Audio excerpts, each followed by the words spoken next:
নমস্কার, আপনারা দেখছেন জেলার 1 নম্বর online TV channel Birbhum RC TV. শুরু করছি আজকের সংবাদ। বিস্তারিত সংবাদে যাবার আগে দেখে নেব সংবাদ শিরোনাম।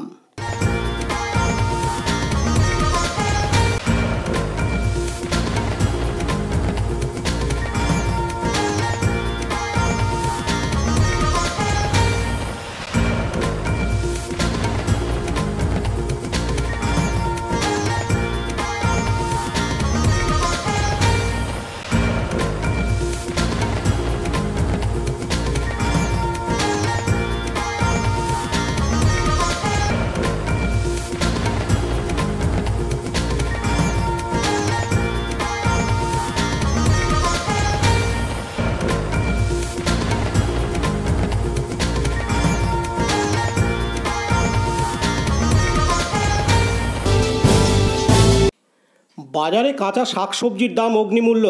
ক্ষুব্ধ মুখ্যমন্ত্রী দাম নিয়ন্ত্রণে অভিযান চালানোর নির্দেশের পর বীরভূমের বাজারগুলিতে পুলিশের অভিযান। আলুর দাম 35 টাকা কিলো, পেঁয়াজ 50 টাকা কিলো, প্রতি কিলো অনেকটাই বেড়েছে। আদা, রসুন, কাঁচা লঙ্কা, পটল সব রকম সবজি বিকোচ্ছে চড়া দামে।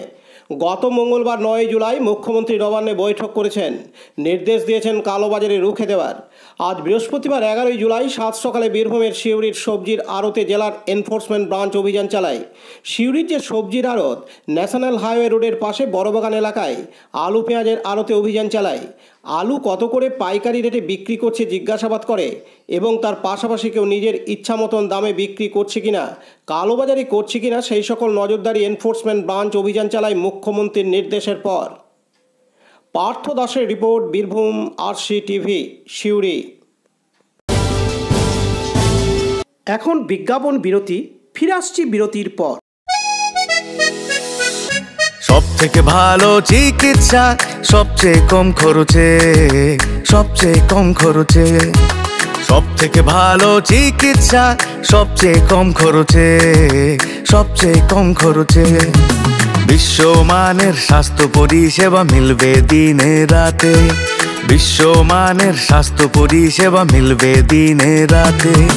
মণি মহেশ হসপিটাল, মণি মহেশ হসপিটাল, মণি মহেশ হসপিটাল, মণি মহেশ হসপিটাল।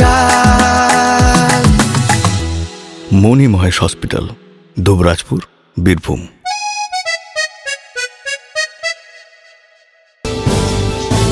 ফিরে এলাম বিরতির পর। মুখ্যমন্ত্রী মমতা বন্দ্যোপাধ্যায়ের কড়া নির্দেশের পর নড়ে চড়ে বসেছে জেলা টাস্ক ফোর্স। জিনিসপত্রের দাম নিয়ন্ত্রণের জন্য কড়া নির্দেশ দিয়েছেন মুখ্যমন্ত্রী। তারপরে কোমর বেঁধে মাঠে টাস্ক ফোর্সের সদস্যরা। রাজ্য জুড়ে বাজারে বাজারে চলছে অভিযান। আজ বৃহস্পতিবার 11 জুলাই দুবরাজপুর বাজারে হানা টাস্ক ফোর্সের। জিনিসপত্রের দাম বেড়ে যাওয়ার কারণ খতিয়ে দেখতে এবং দাম নিয়ন্ত্রণ রাখতে অভিযান। দাম নিয়ন্ত্রণে রাখার কড়া নির্দেশ মুখ্যমন্ত্রীর। এরপর শুরু তৎপরতা। আজ বৃহস্পতিবার বীরভূমের দুবরাজপুর বাজারে টাস্ক ফোর্সের সদস্যরা জিনিসপত্রের দাম নিয়ন্ত্রণ রাখতে ব্যবসায়ীদের সতর্ক করলেন টাস্ক ফোর্স। আগামী দিনে এই অভিযান চালিয়ে যাবেন বলে জানিয়েছেন টাস্ক ফোর্সের সদস্য অনিল কুমার শর্মা। এদিন তিনি আরও জানেন যে মাননীয় মুখ্যমন্ত্রী এর আগে একটা আমাদের সবজি এবং দাম কেন বেড়ে যাচ্ছে, মানে বাজারে দেখা হলো সবজির দাম অস্বাভাবিক হারে বাড়ছে, বিশেষ করে আলু, টমেটো এবং ঝিঙ্গা। তাতে দেখা যাচ্ছে যে সাধারণ মানুষের ক্রয় ক্ষমতার বাইরে চলে যাচ্ছে।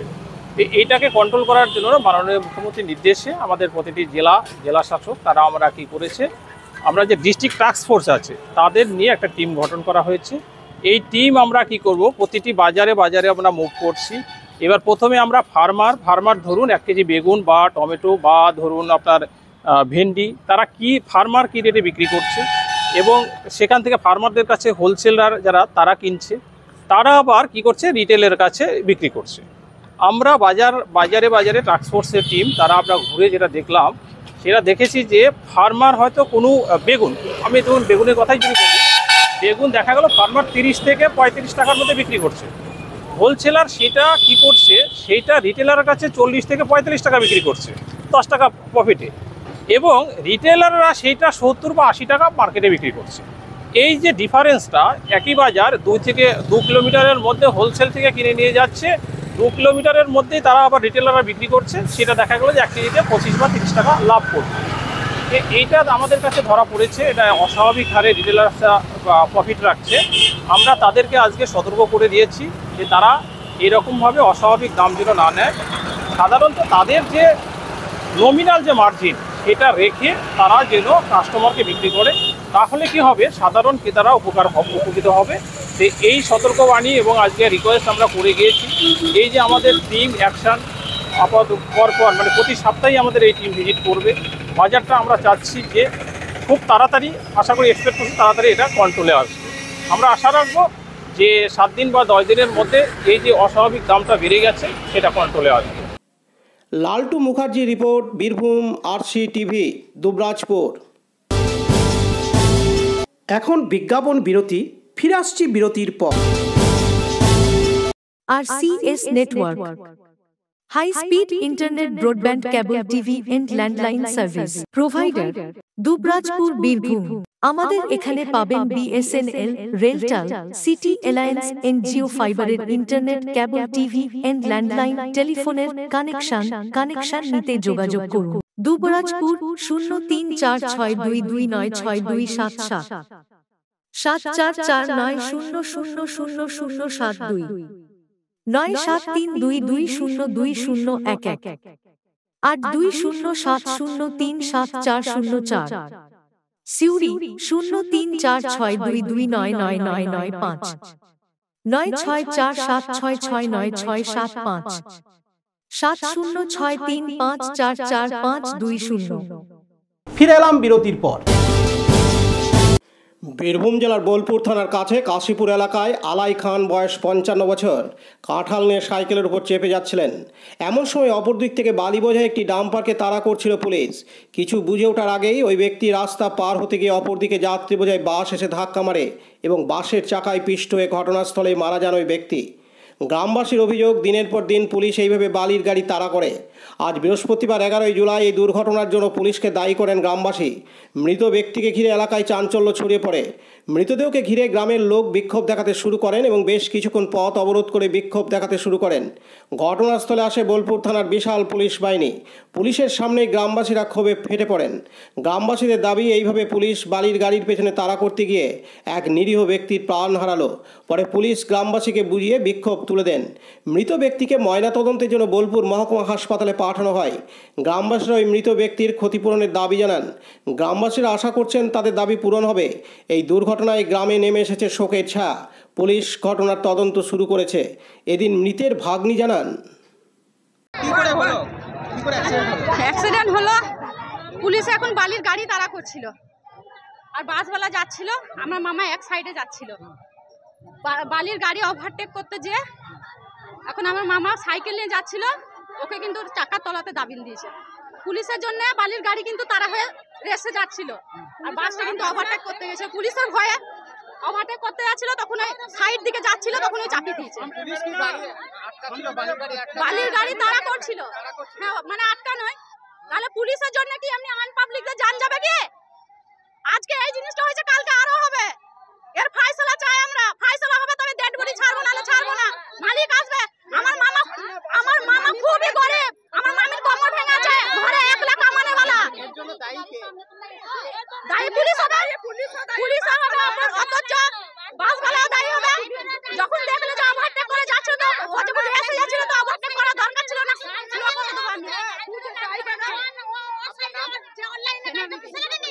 যে মারা গেছে সে আমার মামা। আমার মামা কিন্তু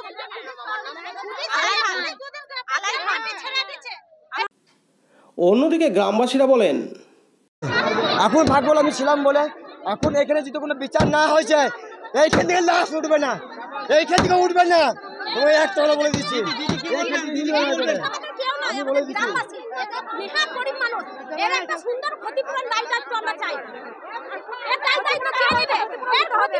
ওনার নাম কি আলাই খান? আলাই খান উনি বোধহয় ব্যবসায়ী ছিলেন, ব্যবসা করতেন, কাঠের ব্যবসা, উনি কি সবজি বাজার নিয়ে ফিরছিলেন? সবজি বাজার নিয়ে কাজী আমিরুল ইসলামের report, Birbhum RC TV, Bolpur. এখন বিজ্ঞাপন বিরতি, ফিরে আসছি বিরতির পর। বঞ্চনার অবসান, শ্রমের সম্মান। 100 দিনের কাজের অদক্ষ শ্রমদানকারীদের জীবনে এলো নতুন প্রভাতের আলো।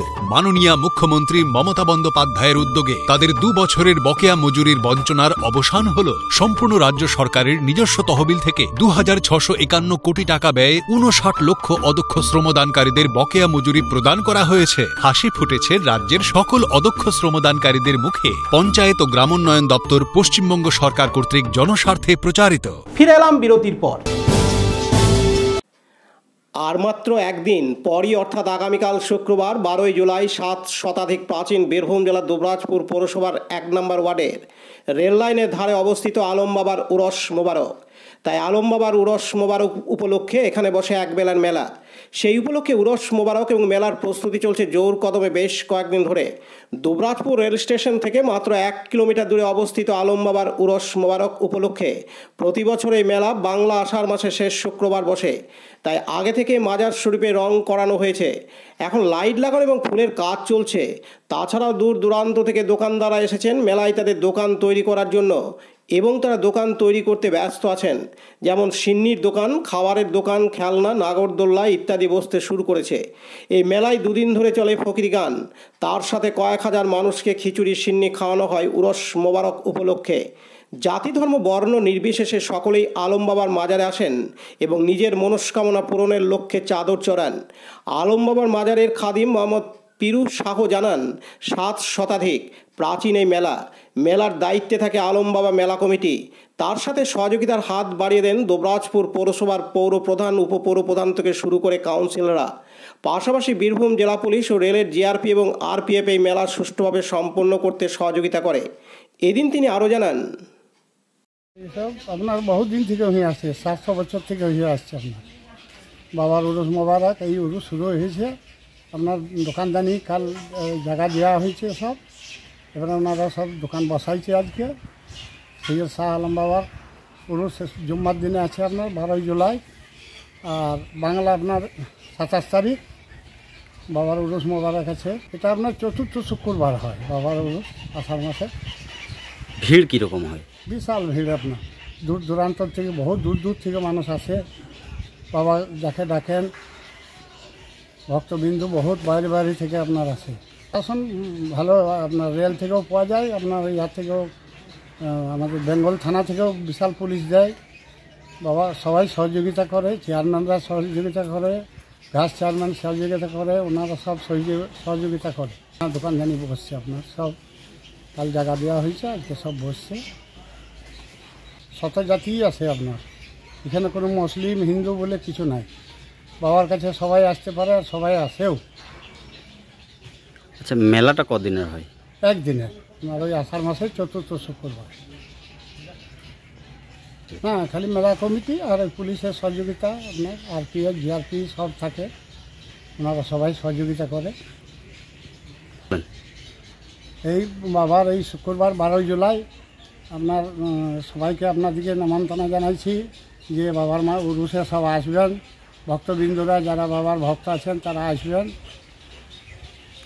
আপনার নাম? আমার নাম মোহাম্মদ পিরু শাহ। আপনি এই আলম বাবার খাদি।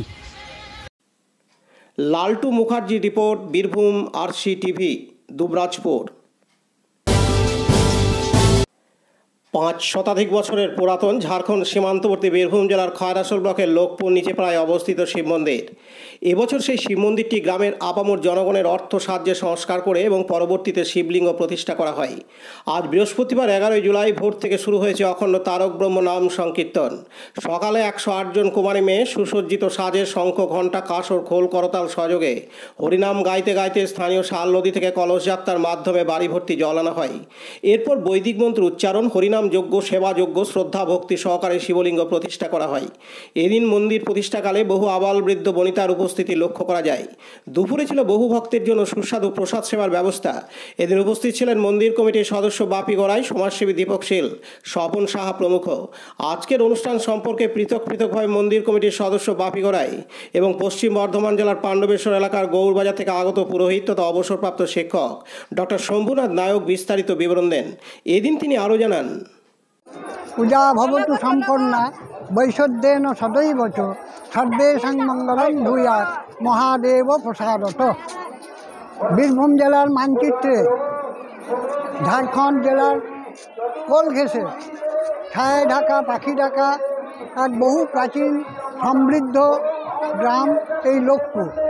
লোকপুর গ্রামের আপামর জনসাধারণে ভক্তি সন্নত একমাত্র আরাধ্য দেবতা দেবাদিদেব মঙ্গেশ্বর মহাদেব। সেই মহাদেবের পুনঃপ্রতিষ্ঠা এবং শ্রীমন্দিরের পুনঃসংস্কার করতে আজকের এই মহাযজ্ঞ আনন্দযজ্ঞের অনুষ্ঠান। আজকের এই মহাযজ্ঞে একদিকে বৈদিক মন্ত্রের উচ্চারণের মাধ্যমে যাগযজ্ঞ, একদিকে হরিনাম যজ্ঞ, একদিকে সেবাযজ্ঞের আয়োজন করেছে। এই তিন যজ্ঞে আজকে এই গ্রাম যজ্ঞময়। এখানকার আকার বাতাস, প্রতিটি গাছের পাতা এবং ধূলিকণা আজকে যজ্ঞময়। আজ আমরা দেবাদিদেব মহাদেবের চরণ বন্দনায় আমরা সকলে সমবেত হয়েছি। আমাদের এই ধর্মীয় আনন্দযজ্ঞ গ্রামের মানুষের ইচ্ছা বহুজন সুখায় বহুজন হিতায় জগদ্ধিতায় আমরা উৎসর্গ করছি। আমরা ভগবানের কাছে দেবাদিদেব মহাদেবের কাছে প্রার্থনা করি এলাকার মানুষ সব মানুষ সুখে শান্তিতে আনন্দে সমৃদ্ধিতে সৃষ্টি সুখের উল্লাসে সোলানা সংসার ধর্ম পরিপূর্ণ করে বসবাস করুন। বাবার প্রাণ ভরা আশীর্বাদে এলাকার মানুষের জীবনের যা কিছু মলিন যা কিছু কালো ধুয়ে মুছে সব হয়ে যাক ভালো, এই প্রার্থনা করি। সবাই ভালো থাকুন, সুখে থাকুন, আনন্দে থাকুন। আমার পরিচয়, আমি এই গ্রামের একজন জামাতা। আমার পরিচয়, আমি ডক্টর শম্ভুনাথ নায়ক, একজন অবস্থিত গৌরবাজার রামপদ উচ্চ মাধ্যমিক বিদ্যালয়ের প্রধান শিক্ষক। সবাই। পাশাপাশি মন্দির কমিটির সদস্য বাপি গড়াই বলেন, আজ লোকপুর শিব মন্দিরের পুনঃপ্রতিষ্ঠা করা হইল 200 বছরের আগেকার। হ্যাঁ, এখানে যাগযজ্ঞ অনুষ্ঠান করা হলো এবং শতাধিক মহিলাকে নিয়ে কলস যাত্রা করা হলো এবং ওই জল নিয়ে এসে বাবা শিবের স্নান করা হলো। এখন যাগযজ্ঞ এবং নাম সংকীর্তন চলছে এবং 2000 লোকের খাবারের সেবার ব্যবস্থা করা হয়েছে। আমার বাপি গড়াই, লোকপুর, বীরভূম কমিটির সদস্য। বিপিন পাল ও শেখ রিয়াজউদ্দিনের report, Birbhum RC TV, Lokpur. আজকের সংবাদ এই পর্যন্ত। পরবর্তী সংবাদের জন্য চোখ রাখুন বীরভূম আরসি টিভির পর্দায়। নমস্কার।